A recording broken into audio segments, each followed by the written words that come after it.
Hello students, आज हम इस वीडियो में कक्षा 9 के भौतिक विज्ञान का तीसरा पाठ गुरुत्वाकर्षण जो कि चल रहा है उसमें जैसा कि हमने पहले काफ़ी बातें पढ़ ली थी। यानी कि हमने गुरुत्वाकर्षण का सार्वत्रिक नियम, स्मॉल जी, कैपिटल जी, इनमें अंतर, द्रव्यमान, भार, ये सब बातें पढ़ चुके हैं। अब हम इस वीडियो में आगे के टॉपिक पढ़ेंगे। तो हमारा जो पहला टॉपिक है वो है प्रणोद, जिसका फार्मूला है प्रणोद बराबर बल गुणा क्षेत्रफल, तो दाब गुणा क्षेत्रफल, ये सूत्र है। और पहले समझते हैं प्रणोद है क्या। प्रणोद एक प्रकार का बल होता है जो कि लगता है लंबवत, यानी कि 90 अंश, जैसे सीधा लाइन खींचते हैं तो 90 अंश का कोण बनता है, तो 90 अंश के कोण पे प्रणोद होता है।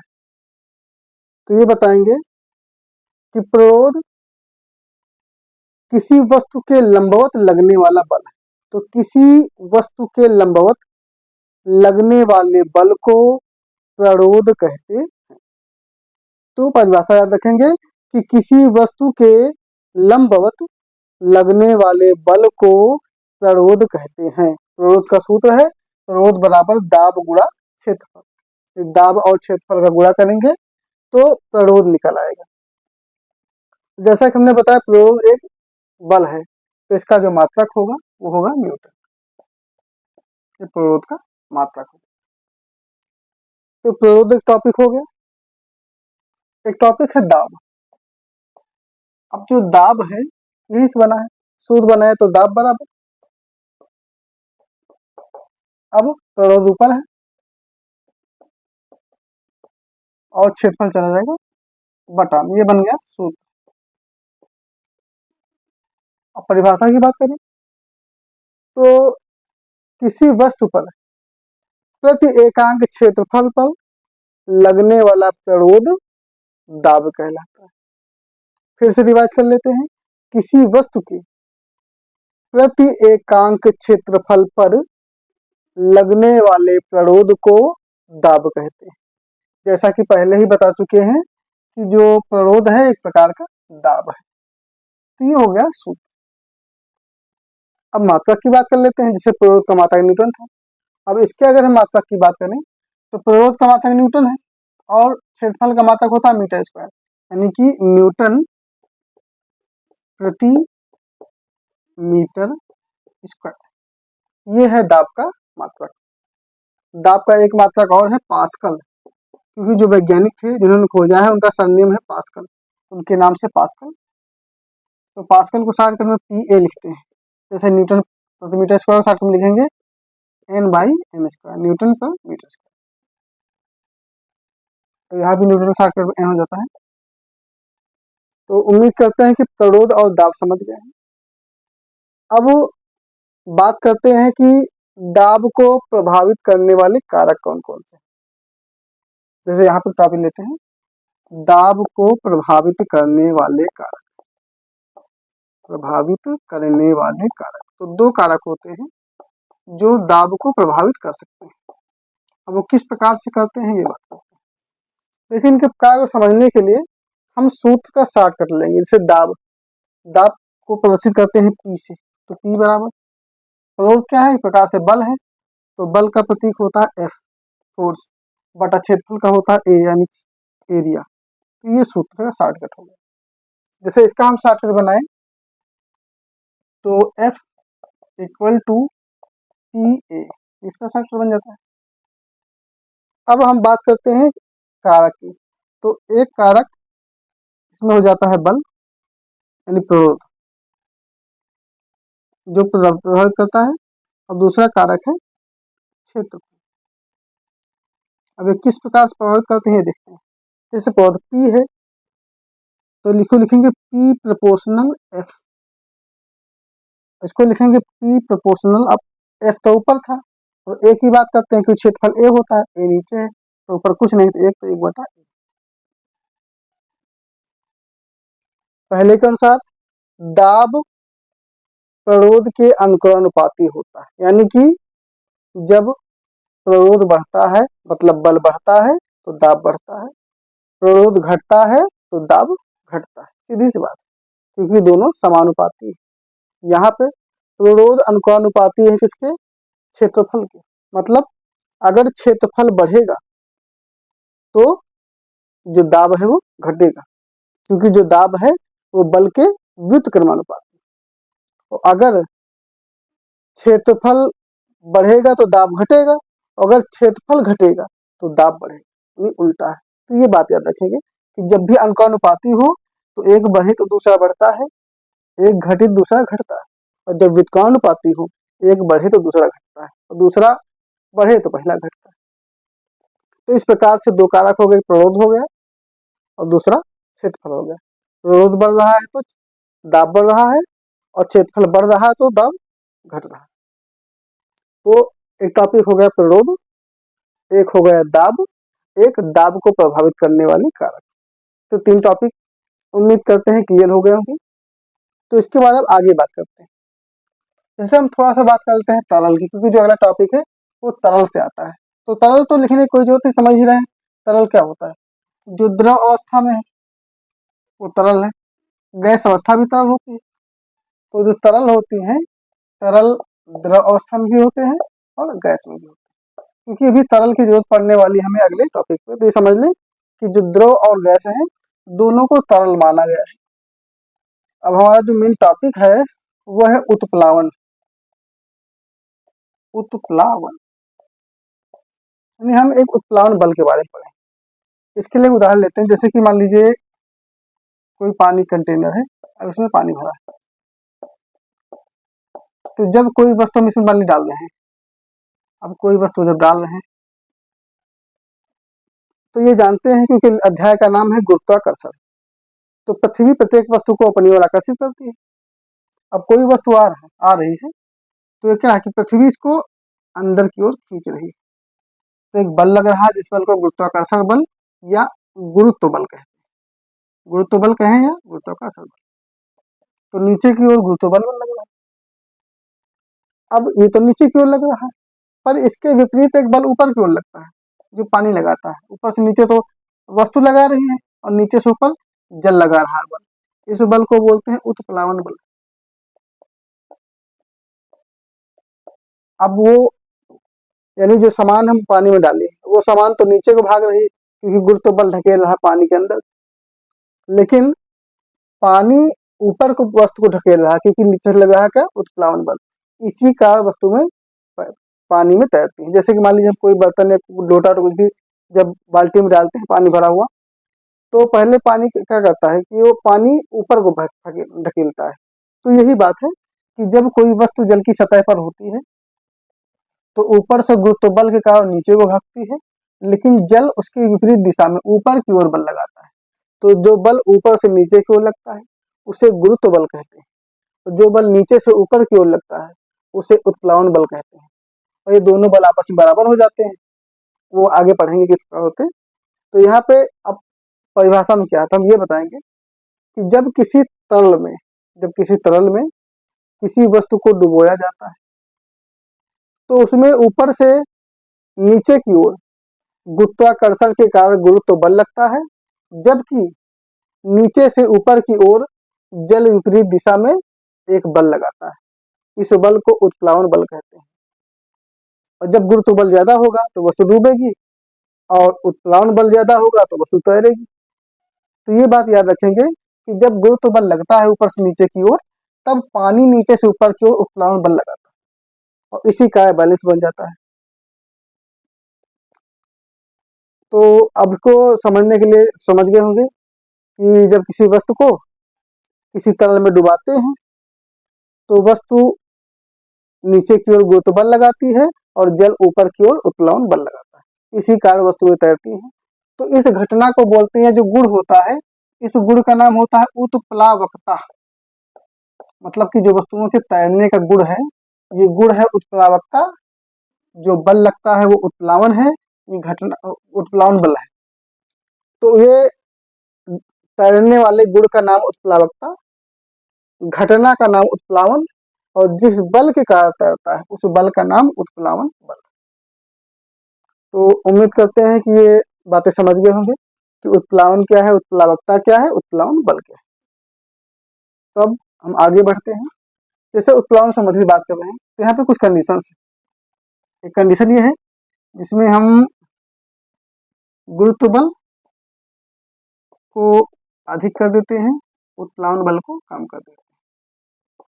ये फर्स्ट कंडीशन। सेकंड कंडीशन में गुरुत्व बल को कम कर देते हैं, उत्प्लावन बल को अधिक कर देते हैं। थर्ड कंडीशन में गुरुत्व बल और उत्प्लावन बल दोनों को बराबर कर देते हैं। तो अब इनमें परिवर्तन क्या होगा ये बात समझना।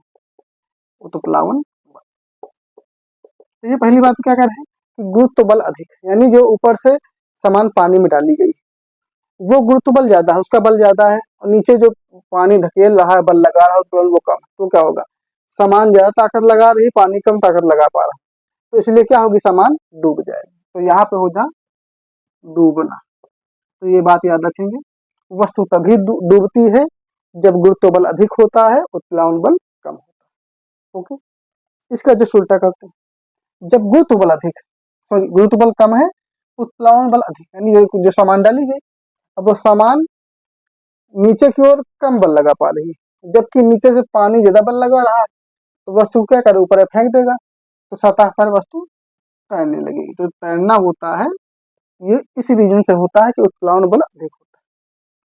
अब गुरुत्व बल उत्प्लावन बल बराबर, जैसे कि नाव पानी पे चलती है तो क्या होती है, आधी नाव पानी में डूबी रहती है नीचे, जैसे इसको हम नाव मान लेते हैं, तो नाव है, इसमें क्या है, आधा पोर्शन पानी में डूबा है, आधा पोर्शन पानी के ऊपर है। इसका मतलब क्या है कि जितना गुरुत्व बल ऊपर से लगाया जा रहा है उतना ही उत्प्लावन बल नीचे से लगाया जा रहा है। जब दोनों बल बराबर हैं तो वस्तु न पूरी तरह से ऊपर है न पूरी तरह से नीचे है, और तब भी तैरती है। तो तैरना तब भी होता है, लेकिन ये अर्धावस्था में होता है, क्योंकि इस समय क्या होता है कि वो आधा पानी के नीचे होता है, आधा पानी के ऊपर होता है। तो इस टाइप का, जबकि इसमें क्या, ये पूरी तरह सतह पर होता है, पूरी तरह सतह के नीचे होता है। तो तीन बातें समझ गए हैं, गुरुत्व बल ज्यादा होगा तो वस्तु डूब जाएगी, गुरुत्व बल कम होगा तो वस्तु सतह के ऊपर तैरेगी, गुरुत्व बल उत्प्लावन बल के बराबर होगा तो वस्तु तैरेगी, लेकिन आधा आधा अंदर रहेगी, आधा बाहर। तो ये टॉपिक समझ गए हैं। तो अब अगला टॉपिक की बात करते हैं, जिसका नाम है आर्किमिडीज का सिद्धांत, जो कि बहुत ही महत्वपूर्ण टॉपिक है। आर्किमिडीज का सिद्धांत, एक वैज्ञानिक थे आर्किमिडीज, उन्होंने जो सिद्धांत दिया है वो इसी उत्प्लावन से संबंधित है। तो आर्किमिडीज सिद्धांत में यही बात बताई गई कि जब किसी वस्तु को अधिकांश या पूर्णतः तरल में डुबोया जाता है, डाला जाता है, तो ऊपर से जितना गुरुत्व बल लगता है वो विस्थापित जल के भार के बराबर होता है। कहने का मतलब ये है कि जैसे कि अब नाव को पानी में डाला, अब मान लीजिए हमने क्या कहा, नाव आधी डूब जाती, तो आधी डूबी, तो जितना नाव पानी में डूबी, जितना डूबा हुआ भाग है उतना पानी क्या हो, जितना पोर्शन, जैसे इतना पोर्शन पानी में डूब रहा, तो इतना पोर्शन जो पानी में डूबा है, यानी वस्तु का जो इतना भार है वो अब जो पानी में आया तो यहाँ से इतना पानी हट गया, तो सीधी बात है, अब पूरे में पानी था, इतने में नाव आ गई, तो पानी यहाँ कहाँ गया, अगल बगल चला गया। तो जितनी वस्तु जल में डूबती है उतना जल हट जाता है, यानी विस्थापित हो जाता है। तो इस डूबे हुए भाग का भार जल हटाए गए जल के भार के बराबर हो जाता है। इसी कहते हैं आर्किमिडीज का सिद्धांत। तो सीधी सी बात बोलेंगे कि वैज्ञानिक आर्किमिडीज के अनुसार जब किसी वस्तु को आंशिक रूप से किसी तरल में डुबोया जाता है या जल में डुबोया जाता है, तो डूबे हुए भाग का भार विस्थापित जल के भार के बराबर होता है। यानी कहने मतलब यह है कि वस्तु के डूबे हुए भाग का भार बराबर उस वस्तु द्वारा विस्थापित जल का भार, विस्थापित जल का भार। यही बात आर्किमिडीज के सिद्धांत में बताई गई कि जब किसी वस्तु को आंशिक रूप से किसी तरल में डुबोते हैं तो वस्तु के डूबे हुए भाग का भार उस वस्तु द्वारा विस्थापित जल के भार के बराबर हो जाता है, जिसके कारण वस्तु तैरने लगती है। इसे आर्किमिडीज का सिद्धांत कहते हैं। ये बात क्लियर हो गई। हाँ, आर्किमिडीज सिद्धांत के अनुप्रयोग यानी इनका यूज कहाँ कहाँ होता है। तो जो आर्किमिडीज का सिद्धांत है, इनका यूज एक तो होता है आपेक्षिक घनत्व ज्ञात करने में। आपेक्षिक घनत्व क्या होता है अभी आगे पढ़ेंगे। तो आपेक्षिक घनत्व को ज्ञात करने में, फिर इसके बाद जो दुग्धमापी होती है, दुग्धमापी व हाइड्रोमीटर, तो दुग्धमापी और हाइड्रोमीटर में इसका यूज होता है। और इसके अलावा जो पनडुब्बी होती है, जो जलयान व पनडुब्बी, इनकी बनावट में भी इसका यूज होता है। की बनावट में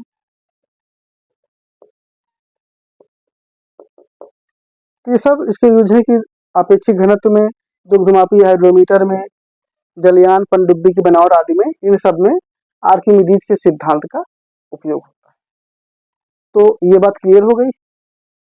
तो ये हमारा हो गया उत्प्लावन, उत्प्लावन बल, उत्प्लावकता, गुरुत्व बल और आर्किमिडीज का सिद्धांत और इनके अनुप्रयोग।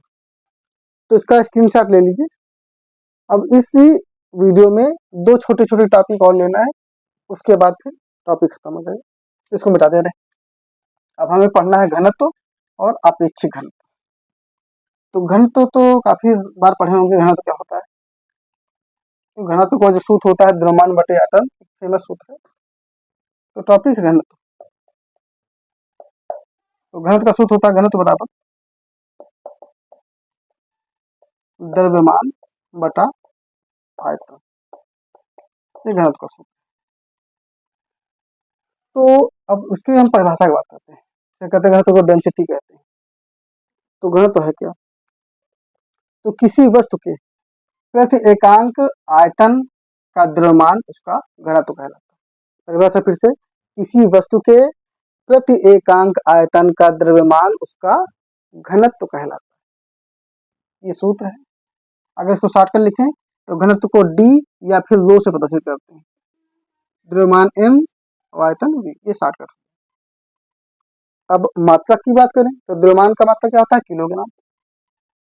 और आयतन का मात्रक लीटर या मीटर क्यूब। तो किलोग्राम प्रति मीटर क्यूब, शॉर्ट कर लिखेंगे केजी पर एम। तो घनत्व समझ गए होंगे। किसी वस्तु में प्रति एकांक आयतन पर जो द्रव्यमान होता है वो घनत्व कहलाता है। हाँ, अभी जो हम बात कर रहे थे इससे पहले उत्प्लावन की, तो जो उत्प्लावन की बात है, उत्प्लावन हमने कभी बताया कि वस्तु कभी डूब जाती है, कभी नहीं डूबती। तो ये बात याद रखेंगे कि अगर वस्तु का घनत्व अधिक है तो वस्तु डूब जाएगी, घनत्व कम है तो वस्तु नहीं डूबेगी। तो वस्तु का डूबना या न डूबना घनत्व पर निर्भर करता है। जैसे कि राम सेतु सुने होंगे। अब राम सेतु जो बना है पत्थरों से बना है, अब वो पत्थर पानी पर तैरते हैं, ये बात सच है। लेकिन उसमें कोई जादू, शक्ति, चमत्कार नहीं। उसमें रियलिटी क्या है? एक ऐसा पत्थर है, जो पत्थर, जिस पत्थर से राम सेतु बना है, जब ज्वालामुखी फटता है तो ज्वालामुखी फटने के बाद जो लावा होता है, जब लावा समिट जाता है तो वो एक पत्थर का आकार ले लेता है। लेकिन जो पत्थर होता है छिद्रयुक्त होता है, तो छिद्रयुक्त स्पंजी पत्थर बन जाता है, जिसके कारण उसमें घनत्व घट जाता है। क्योंकि घनत्व क्या होता है? ठोस, जितना ज्यादा उस पदार्थ के जो कण होते हैं, जो अणु होते हैं, परमाणु होते हैं, जितना पास पास होंगे परमाणु, उतना ही घनत्व अधिक होगा। जब वो छेददार हो जाएगा, स्पंजी हो जाएगा, तो अणु दूर दूर हो जाएंगे। तो अणु दूर दूर हो जाने के कारण उसका घनत्व घट जाता है। तो इसीलिए जो राम सेतु है उसमें के पत्थर तैरते हैं क्योंकि उनका घनत्व तो कम है, वो एक प्यूमिक पत्थर है। तो वही मैटर यहाँ बता रहे हैं कि घनत्व क्या, अगर घनत्व अधिक होगा तो वस्तु डूब जाएगी, घनत्व कम होगा तो वस्तु नहीं डूबेगी। अब बात करते हैं आपेक्षिक घनत्व। आपेक्षिक घनत्व, आपेक्षिक घनत्व कहता है किसी वस्तु का सूत्र, किसी वस्तु का घनत्व तथा जल के घनत्व के अनुपात को उसका आपेक्षिक घनत्व कहते हैं। वस्तु का घनत्व बटा जल का, जो अपेक्षिक घनत्व है इसका कोई मात्रक नहीं होता है। तो सूत्र याद रखेंगे, अपेक्षिक घनत्व निकालना है तो जिस वस्तु का निकालना है, जिस पदार्थ का निकालना है, उस पदार्थ का घनत्व और नीचे जल का घनत्व। तो पदार्थ के घनत्व तथा जल के घनत्व के अनुपात को आपेक्षिक घनत्व कहते हैं।